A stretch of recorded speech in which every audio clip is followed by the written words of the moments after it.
فاطمہ کے لخت جگر کا مقام کیا ہے، رسول اعظم کا مقام کیا ہے، آپ کی نظر میں، آپ کے نزدیک ان کی حیثیت کیا ہے، ان کا مقام کیا ہے، آپ انہیں کیا مانتے ہیں؟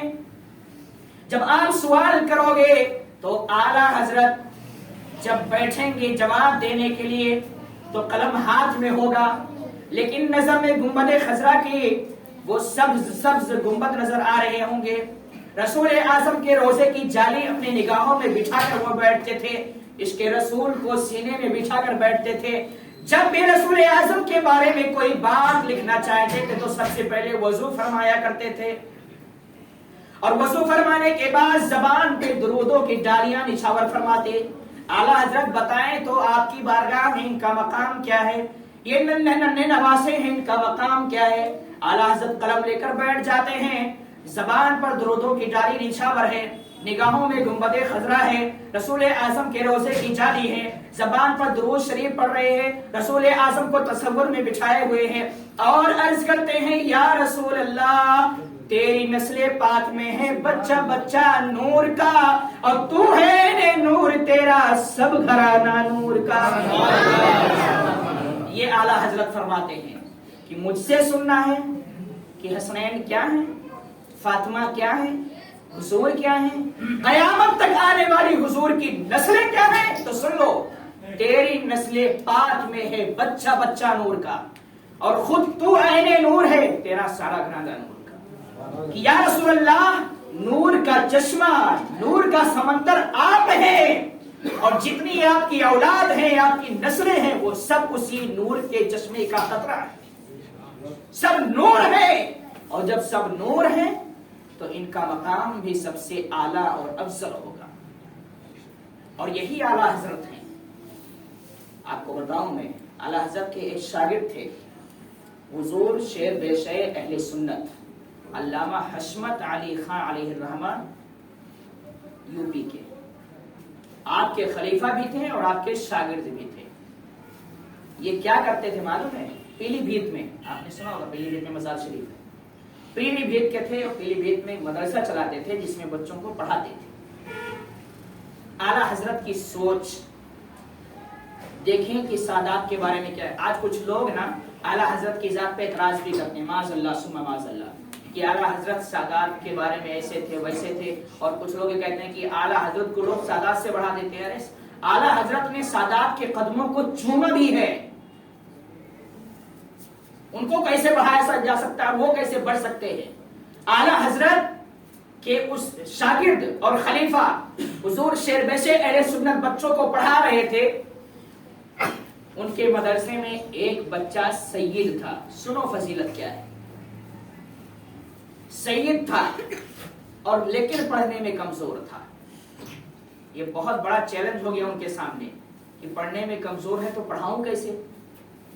تو وہ بھی اللہ والے، وہ بھی عاشق رسول تھے، انہوں نے سوچا کہ بچہ سید ہے، پڑھنے میں کمزور ہے، میں اس کا استاد ہوں، وہ میرے پاس پڑھنے آیا ہے، اگر سید سمجھ کر چھوڑ دوں تو پڑھ نہیں پائے گا، تو کروں تو کیا کروں؟ سختی کروں تو سید کو مارنا میں نہیں چاہتا، اس کی تعظیم اتنی عظیم ہے، اس کا مقام اتنا اعلیٰ ہے کہ میں اس کو ہاتھ نہیں لگانا چاہتا، اور سختی نہیں کروں گا تو پڑھ نہیں پائے گا، مجھے دونوں دیکھنا ہے۔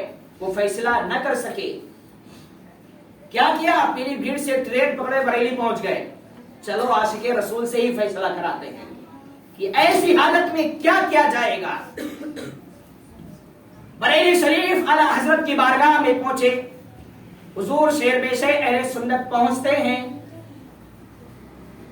اے استاذی، اے سیدی، امام اہل سنت آپ ہیں، آپ کے ہم شاگرد ہیں، آپ بہت علم والے ہیں، عاشق رسول آپ ہیں، اللہ نے آپ کو بہت نوازا ہے، ایک مسئلے میں الجھا ہوا ہوں، اسی کے فیصلے کے لیے آپ کی بارگاہ میں حاضر ہوں۔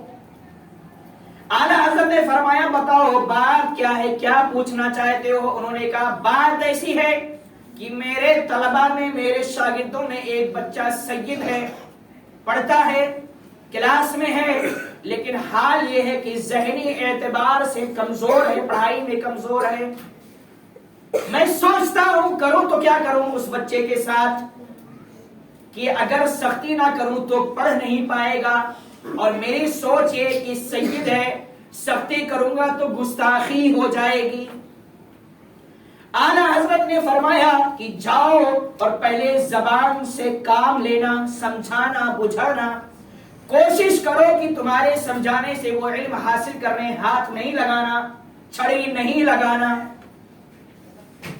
اگر سمجھانے کے باوجود بھی وہ کمزور دکھیں، سستی کریں، کاہلی کریں، تو ضرورت کے مطابق 1 سے 2 چھڑی مار دینا، لیکن مار کی نیت نہیں کرنا، نیت یہ کر لینا کہ آل رسول کے قدموں میں دھول پڑی ہے، میں اسی کو جھاڑ رہا ہوں۔ کیا کہا؟ 1 سے 2 چھڑی مارنا، لیکن مارنے کی نیت سے نہیں، نیت یہ کر لینا کہ آل رسول کے قدموں میں پیروں تلے دھول ہے، بس اسی دھول کو جھاڑ رہا ہوں، خدمت کر رہا ہوں۔ یہ ذہن اور یہ مقام اور یہ فیصلہ وقتی طور پر عاشق رسول امام احمد رضا جیسا انسان ہی کر سکتا ہے۔ یہ آل رسول ہے۔ آل رسول کا مقام کیا ہے؟ آج لوگ آل رسول کو گالیاں دیتے ہیں، آپس کی دشمنی ہو جائیں، کوئی سید پڑوسی ہے، سن لو، کان کھول کے سن لو، اور نہیں ہے تو کان میں تیل ڈال کے سن لو کہ آل رسول کا مقام کیا ہے۔ اگر ایک مرتبہ پوری زندگی میں اس کو گالی دی ہے نا، تو یہ گالی ڈائریکٹ فاطمہ الزہرا کو لگتی ہے۔ اور رسول اعظم صلی اللہ علیہ وسلم نے فرمایا کہ اگر کسی نے میری آل کو گالی دی تو اس نے مجھے گالی دی، اور جس نے مجھے گالی دی، مجھے تکلیف دیا، اس نے اللہ کو گالی دیا، اللہ کو تکلیف دیا۔ یہ معمولی بات نہیں ہے۔ سید ہے، کچھ بھی ہے، میں پیسے میں آگی ہوں، وہ کیا ہے میرے سامنے، اس کی اوقات کیا۔ آپ کچھ ظالم قسم کے لوگ ایسے بھی ہوتے ہیں کہ سیدوں کو باقاعدہ ماں بہن کی گالیاں دیتے ہیں۔ لعنت ہے تم پر۔ کبھی سوچا کہ اس سید کی ماں کون ہے، اس سید کا باپ کون ہے؟ ارے آج جو باپ ہے، آج جو ماں ہے، اس کا خیال مت کرو۔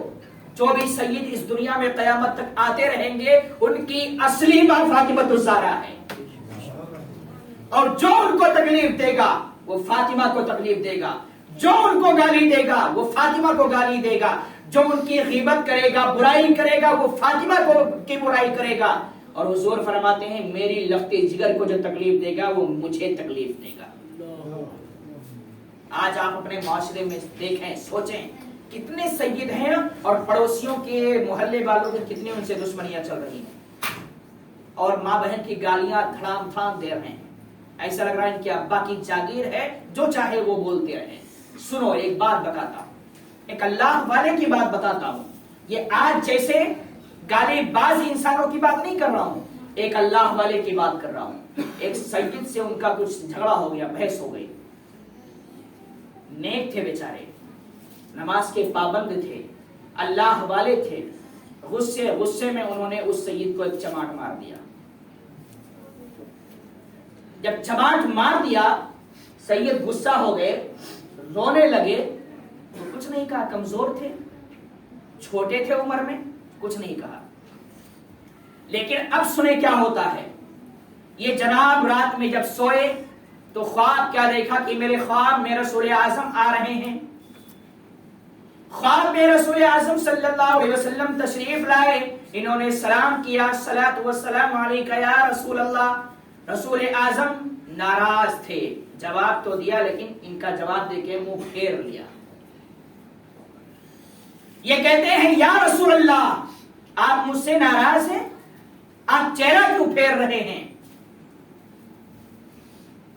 یہ بیچارے رونے لگے کہ میرے سے کون سی غلطی ہو گئی ہے کہ رسول اعظم مجھ سے ناراض ہیں۔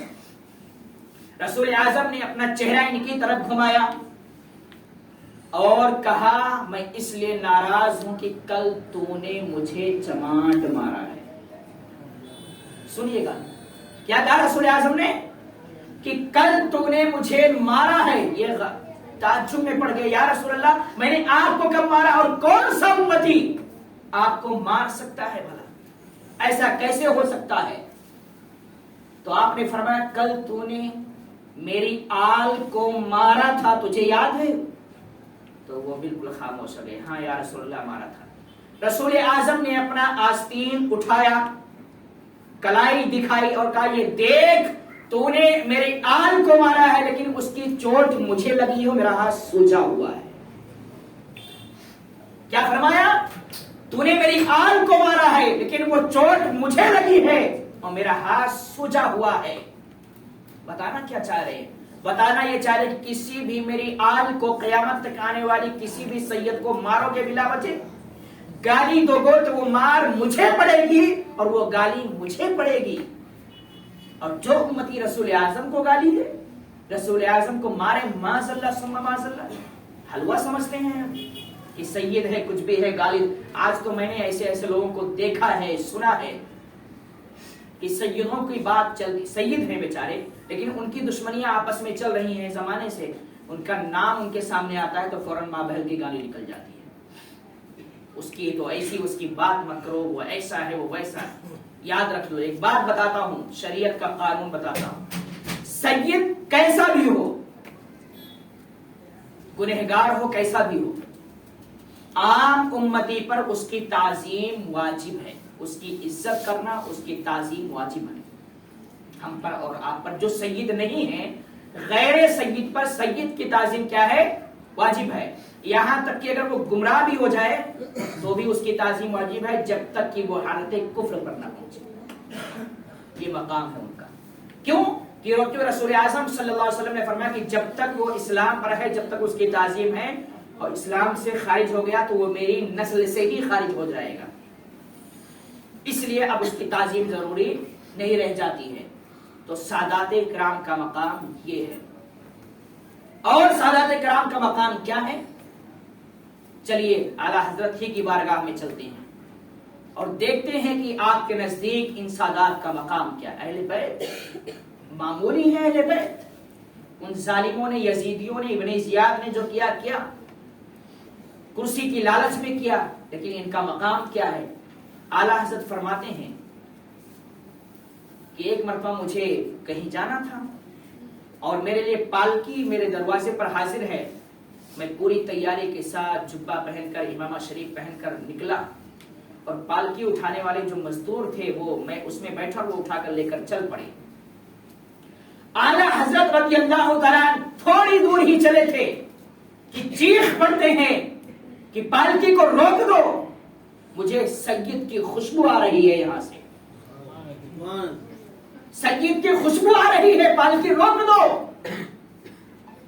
اور پھر آپ نے اللہ اس کے رسول کا واسطہ دے کر ان مزدوروں سے پوچھا جو پالکی اٹھائے ہوئے تھے, دہاڑی پر کام کر رہے تھے وہ بیچارے, کہ بتاؤ تم میں سے کون ہے, ایمان کے ساتھ بتانا, سچائی کے ساتھ بتانا, تم میں سے کون سید ہے. تو ایک مزدور کھڑے ہوئے, کہا کہ میں ظاہر تو نہیں کرنا چاہتا تھا لیکن جب آپ نے اللہ اور میرے نانا کا وسیلہ دے دیا تو میں آپ کو بتاتا ہوں کہ میں ہی سید ہوں.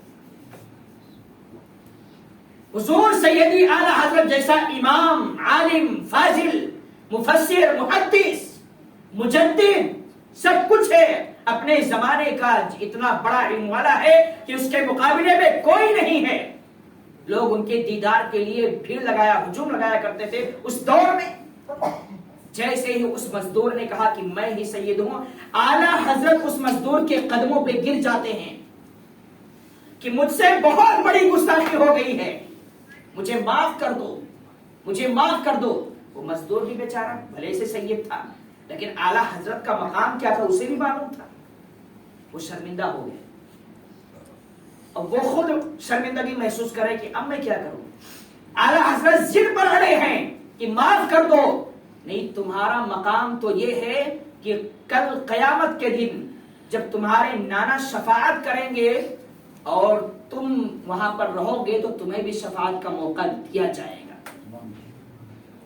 اس وقت اگر تم نے میرا چہرہ دیکھ کر یا رسول اعظم نے مجھے پوچھ لیا کہ احمد رضا تمہیں میری اولاد ہی ملی تھی, اٹھانے کے لیے کوئی اور نہیں ملا.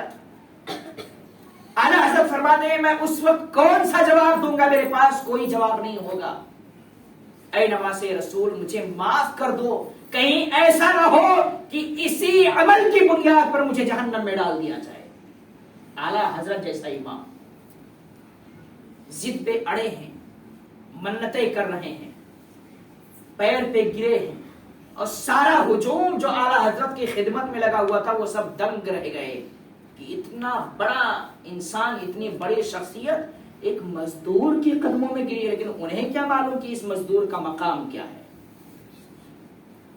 ایک مزدور کے قدموں میں گرے ہیں اعلیٰ حضرت، منتیں کر رہے ہیں، معافی مانگ رہے ہیں۔ بہرحال انہوں نے معاف تو کر دیا، لیکن اعلیٰ حضرت نے کہا ابھی بھی میرے دل کو سکون نہیں ہے۔ تم نے زبان سے معاف کر دیا، دل سے معاف کر دیا، ٹھیک ہے، لیکن جو اتنا دور تم مجھے اپنے کندھے پر اٹھا کر لے کر آئے ہو، اس کا بدلہ کیسے ہے، اس کا حق کیسے ادا کروں میں؟ تو آپ فرماتے ہیں تم اس پالکی میں بیٹھو اور اب میں اپنے کندھے پر اٹھا کر تمہیں وہیں تک لے جاؤں گا جہاں سے تم مجھے لے کر آئے ہو، تب بدلہ مانا جائے گا۔ سارے لوگ پریشان ہو گئے کہ اعلیٰ حضرت کر کیا رہے ہیں، پوری قوم ان کی خدمت میں لگی ہے اور ایک مزدور کے پیچھے پڑ گئے ہیں۔ پھر آپ نے وہی کیا جو آپ کرنا چاہتے تھے، ان سید کو اپنی پالکی میں بٹھایا اور سارے مزدور جو پالکی اٹھانے والے تھے ان کے ساتھ خود اپنے کندھے پر پالکی کو اٹھایا اور جہاں سے آپ کو لے کر آئے تھے وہاں تک لے کر گئے، تو کہا کہ اب مجھے لگتا ہے کہ اللہ مجھے قیامت کے دن معاف کر دے گا۔ یہ اعلیٰ حضرت کی بارگاہ میں سید کا مقام ہے، یہ اہل بیت کا مقام ہے۔ اہل بیت وہ ہیں اور ان کی آنے والی نسلیں یہ ہے، ارے جب ان کا مقام ہے، ان کی اولادوں کا یہ مقام ہے، تو ان کا مقام کیا ہوگا؟ وہ ایسے ہیں، ان کا مقام یہ ہے کہ ایک خاتون بیچاری، ایک خاتون جس کا شوہر انتقال کر گیا، اپنی بچیوں کے ساتھ نکل جاتی ہیں اپنے شہر کے لیے کہیں، اور پھر جب آپ ایک گاؤں کے پاس پہنچی تو ایک گاؤں کے پاس پہنچنے کے بعد دیکھا کہ ایک انسان ہے جس کے پاس بہت ساری بھیڑ لگی ہوئی ہے۔ پوچھا کہ یہ کون ہے؟ لوگوں نے کہا یہ رئیس شہر ہے، شہر کا سب سے بڑا امیر ہے۔ آپ اس کے پاس جاتی ہیں اور کہتی ہیں کہ سنو، میں سیدہ ہوں، میں حضرت علی کی آل میں سے، فاطمہ کی آل میں سے ہوں، اور میں تم سے مدد کے لیے آئی ہوں کہ میرے بچے ہیں، مسجد میں چھوڑ کر آئی ہوں، ان کے کھانے پینے کا انتظام نہیں، ہم اتنے دن سے بھوکے پیاسے ہیں، ہمارے کھانے پینے کا انتظام کر دو۔ پیسے کا غرور تھا اس کو، دولت کا گھمنڈ تھا اس ظالم کو، کچھ بھی رہا ہوگا، اس نے کہا تمہارے سیدہ ہونے کی دلیل کیا ہے؟ تم اپنے آپ کو سیدہ کہتی ہو، کیا ثبوت ہے تمہارے پاس؟ وہ خاتون روتی ہوئی وہاں سے واپس آ گئی کہ اب کیا ثبوت دوں؟ عورت کی ذات نرم دل کی ہوتی ہے، واپس آ گئی، چل دیا۔ جب اس گاؤں کے کنارے پہنچتی ہیں تو دیکھا ایک بوڑھا انسان کچھ اونچی جگہ پر بیٹھا ہوا ہے جس کے پاس بھی بھیڑ لگی ہوئی ہے۔ اس کے پاس گئی، پوچھا یہ کون ہے؟ لوگوں نے کہا کہ یہ محافظ شہر ہے، یہ اس شہر کی حفاظت کرنے والا ہے۔ آپ اس کے پاس گئی اور اپنا سارا واقعہ بیان کیا۔ وہ کون تھا معلوم ہے؟ یہ پہلا شخص رئیس شہر جو تھا یہ مسلمان تھا، اور وہ جو تھا وہ نجاشی تھا، مسلمان نہیں تھا۔ لیکن جیسے ہی آپ نے جملہ کہا کہ میں سیدہ ہوں، میری یہ ضرورت ہے، اس نے اپنی خادموں سے کہا جاؤ میری اہلیہ کو اور خادمات کو بلا کر لے کر آؤ استقبال کے لیے ان کے۔ میں نجاشی ضرور ہوں، عیسائی ضرور ہوں، لیکن مجھے معلوم ہے کہ نبی کی آل کا مقام کیا ہے، جاؤ بلا کر لے کر آؤ۔ اہلیہ آئی، کہا ان کو لے کر جاؤ، یہ تمہاری بادشاہ کی طرح ہیں، اور گھر میں لے کر جاؤ، سب سے اچھے کپڑے پہناؤ، ان کے لیے ایک کمرہ خاص کر دو اور ان کی خدمت میں سب کو لگا دو، کھانا پینا رہنے سہنے کا سارا انتظام کرو۔ یہ آل رسول ہے، ہم کچھ بھی ہے، لیکن آل رسول کا مقام بہت اعلیٰ ہے۔ ایک پیسے کے غرور میں آل رسول کا مقام نہ سمجھ سکا، لیکن ایک نجاشی آل رسول کا مقام سمجھ رہا ہے کہ ان کا مقام کیا ہے۔ ہوا کیا؟ اس نے باقاعدہ ان کے لیے، ان کے بچوں کے لیے اپنے گھر کا ایک حصہ خاص کر دیا کہ یہ انہی کا ہے، وہی رہیں گے اور ان کی خدمت کی ذمہ داری ہماری ہے، جب تک زندہ رہیں گے ہم ان کی حفاظت کریں گے۔ اب ہوا کیا؟ جب رات میں وہ ظالم سویا جس نے کہا تھا سیدہ ہونے کی دلیل کیا ہے، وہ خواب دیکھتا ہے۔ خواب کیا ہے؟ کہ قیامت کا دن ہے، سارے لوگ رسول اعظم کی بارگاہ میں بھاگ رہے ہیں کہ ہمیں پناہ دے دو۔ رسول اعظم کے ہاتھ میں حمد کا جھنڈا ہے، لوائے حمد ہے، سارے لوگ اس کے سائے میں چھپ رہے ہیں۔ دھوپ کی شدت ہے، گرمی کی شدت ہے، سارے لوگ چھپے ہوئے ہیں۔ وہ کہتا ہے خواب میں جب دیکھتا ہے تو وہ بھی دوڑتا ہے کہ میں بھی جاؤں، مجھے بھی پناہ مل جائے۔ جب وہ گیا تو رسول اعظم نے اس کو وہاں سے ہٹا دیا۔ رسول اعظم حوض کوثر پر سب کو جانے کوثر پلا رہے تھے، سب کو پلا رہے تھے، یہ بھی دوڑتا دوڑتا گیا کہ میں بھی پی لوں۔ رسول اعظم سے مانگا، رسول اعظم نے کہا کون ہو تم؟ اس نے کہا یا رسول اللہ میں آپ کا امتی ہوں، مسلمان ہوں۔ رسول اعظم نے کہا تمہارے مسلمان ہونے کی دلیل کیا ہے؟ وہ دنگ رہ گیا، دنگ رہ گیا۔ رسول اعظم نے کہا تم مسلمان کہتے ہو، تمہارے مسلمان ہونے کی دلیل کیا ہے؟ پریشان ہو گیا۔ رسول اعظم نے فرمایا تمہارے دروازے پر میری آل آئے تو تم اس سے سیدہ ہونے کی دلیل مانگتے ہو؟ تم بتاؤ تمہارے مسلمان ہونے کی دلیل کیا ہے؟ آپ بتاؤ یہاں پہ۔ یہ جیسے ہی منظر اس نے دیکھا نیند سے بیدار ہو گیا، یہیں پر خواب ختم ہو جاتا ہے۔ وہ بھی شہر کا امیر تھا، اپنے خادموں کو بلایا کہ اس عورت کو ڈھونڈو، وہ گئی کہاں، اس کو بلاؤ، اس سے معافی مانگو، نہیں تو عاقبت اور آخرت سب خراب ہو جائے گی، اس کی خدمت کرو، اس کی حفاظت کرو۔ ڈھونڈنے لگے اور خود ڈھونڈنے کے لیے نکلا۔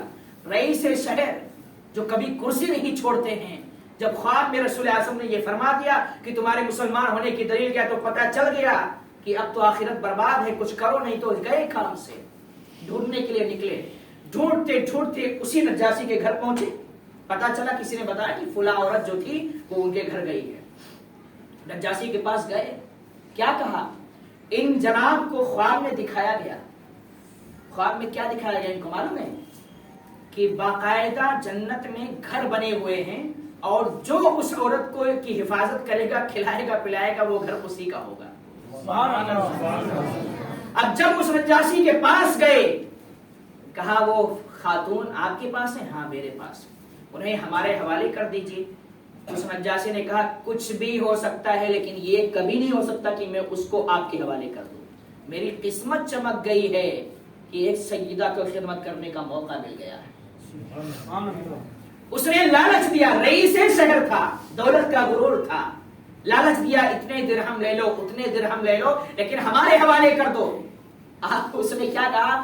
درہم کی بات کرتے ہو، دنیا کا پورا خزانہ لا کر میرے قدموں میں ڈال دو، لیکن اب یہ نہیں ہو سکتا کہ اس سیدہ کو تمہارے حوالے کر دو، میری قسمت چمک گئی ہے، خدمت کرنے کا موقع ملا ہے۔